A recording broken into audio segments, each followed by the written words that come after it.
Hello, నమస్కారం. నా పేరు doctor Rajasekhar Pappu, orthopaedic surgeon from Onus robotic hospitals.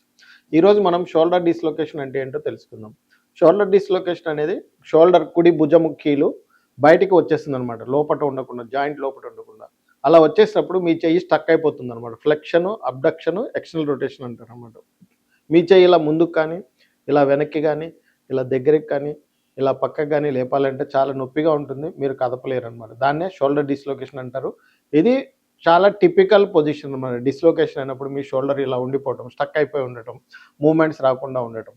ఇది యూజువల్గా కన్జర్వేటివ్ ట్రీట్మెంటే చేస్తాం. అంటే ఆపరేషన్ లేకుండానే ట్రీట్మెంట్ చేస్తాం. కొన్ని పద్ధతుల్లో మనకి మత్తు ఇవ్వకుండానే దాన్ని రెడ్యూస్ చేసి పొజిషన్లో పెట్టి ప్లాస్టర్ వేయచ్చు, లేదంటే షోల్డర్ ఇమ్మొబిలైజేషన్ కూడా పెట్టచ్చు. అలా కాకుండా కొంతమందిలో ఏంటంటే కోఆపరేట్ చేయరన్నమాట, పెయిన్ తట్టుకోలేరు. అలాంటి వాళ్ళకి మేము ఆపరేషన్ థియేటర్ తీసుకెళ్ళి మత్తు ఇచ్చి దాన్ని పొజిషన్లో పెడతామన్నమాట.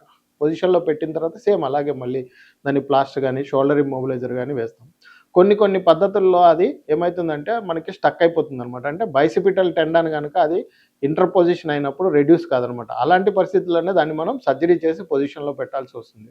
కొన్నిసార్లు మనకి గ్రేటర్ ట్యూబరాసిటీ కూడా ఫ్రాక్చర్ అవుతుంది అనమాట డిస్లొకేట్ అయినప్పుడు. అలాంటప్పుడు ఏం చేస్తామంటే ఫస్ట్ దాన్ని రెడ్యూస్ చేసి పొజిషన్లో పెడతాం. పొజిషన్లో పెట్టినాక ఒకవేళ ఆ ఫ్రాక్చర్ కనుక తన పొజిషన్లో అది కూర్చుంది అనుకోండి, మనకు ఆపరేషన్ చేయకుండానే కట్టు కట్టేసి దానికి పొజిషన్లో పెట్టేసి అది హీల్ అయిపోతుంది. దీనికి మామూలుగా 3 to 6 వీక్స్ ప్లాస్టర్ వేస్తాము. ప్లాస్టర్ వేసినాక మీకు మళ్ళీ ఆ తర్వాత కన్జర్వేటివ్ ట్రీట్మెంట్లో ఫిజియోథెరపీ, ఎక్సర్సైజెస్ అవన్నీ చేస్తామన్నమాట. ఈ ప్రోటోకాల్ అంతా ఫాలో కానప్పుడు పేషెంట్స్కి ప్రాబ్లమ్స్ వచ్చే ఛాన్సెస్ ఎక్కువగా ఉంటాయి. అలాంటప్పుడు దానిని రికరెంట్ షోల్డర్ డిస్లొకేషన్ అంటారనమాట.